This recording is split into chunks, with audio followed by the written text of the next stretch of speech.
వీళ్ళకి నచ్చడానికి దేవుడు ఎంతో సంతోషిస్తున్నంట. ఈ యొక్క రేఖాబీయుల విషయంలో దేవునికి మహిమ కలుగును గాక. హల్లెలూయా. ఇర్మియా 35వ అధ్యాయము 8వ వచనం చూద్దాం. కావున మా పితృడైన రేకాబు కుమారుడగు యెహోనాదాబు మాకాజ్ఞాపించిన సమస్త విషయములలో అతని మాటను బట్టి మేము గాని నిశ్చయిస్తుండే. ఇక్కడ ఏమంటుండు? మేము గాని, మా భార్యలు గాని, మా కుమారులు గాని, మా కుమార్తెలు గాని ద్రాక్షారసము తాగుటలేదు.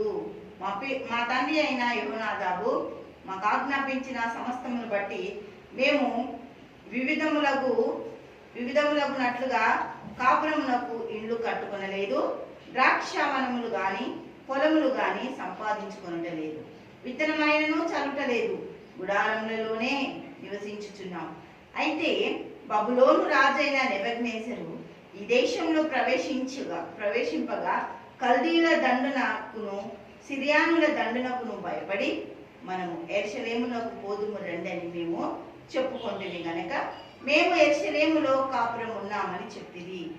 అంతటి యెహోవా వాక్కు ఇర్మియాకు ప్రత్యక్షమై ఇలాగ సెలవిచ్చింది. ఇశ్రాయేలు దేవుడకు యెహోవా సెలవిచ్చినది ఏమనగా, దేవుడికి మహిమ కలుగును గాక. వీళ్ళందరూ కూడా నడుస్తూ దేవునితో ఆ పరిస్థితులన్నీ చూసుకుంటూ దేవుని మాటకు ఈ యొక్క యూదా జనాంగం వినట్లేదు. బబులోను రాజ్యంలో నుంచి ఉత్తర ప్రాంతంలో నుంచి ఆ ఒక భయంకరమైన పరిస్థితులు రాబోతుంది. నెబుకద్నెజరు వీళ్ళని ఎత్తుకెళ్ళిపోతాడు, చెరసాలలో వేస్తాడు, కత్తివాత చంపుతాడు, వీళ్ళ ఒక మందిరాలు, గృహాలు, పొలాలు, పట్టణాలు అన్ని కూడా నాశనం చేస్తాడని రేకాబీయుల కుమారులకు అర్థమయ్యింది. కానీ యూదా జనాంగానికి అర్థం కాలేదు. యూదా జనాంగానికి దేవుడు ఎంత హెచ్చరిక చేస్తున్నా నచ్చట్లేదు. దేవునికి మహిమ కలుగును గాక. హల్లెలూయా. ఈ యొక్క యూదా జనాంగం అంతా కూడా దేవునికి వ్యతిరేకంగా తయారవుతుంది. మేము మా పితరులు చెప్పినట్లు వింటున్నాము అంటున్న మాటకి దేవుడు సంతోషిస్తుండు.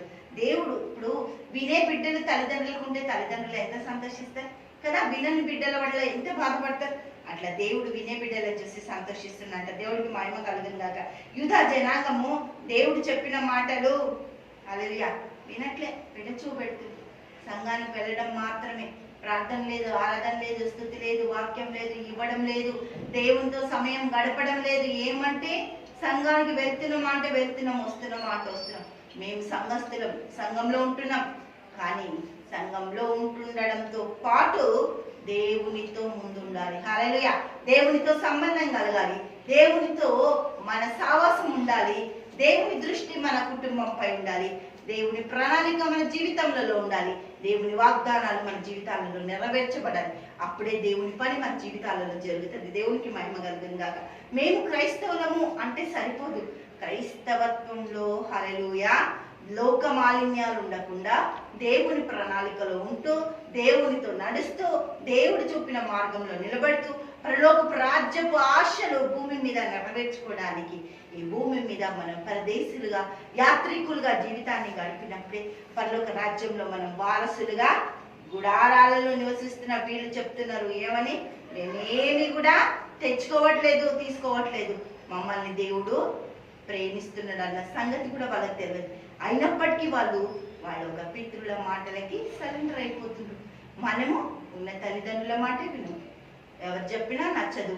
ఏమన్నా ఒక మాట చెప్పిందంటే ముందేమొస్తాయి, కోపాలు వస్తాయి కదా. దేవునికి స్తోత్రం. దేవునికి లోబడినప్పుడు సమస్తము దేవుడి పాదాల దగ్గర ఉంటుంది. దేవుడికి ఎప్పుడైతే లోబడతామో దేవుడు అన్ని తీసుకొచ్చి మనకి ఇస్తాడు. దేవుడికి మహిమ కలుగును గాక.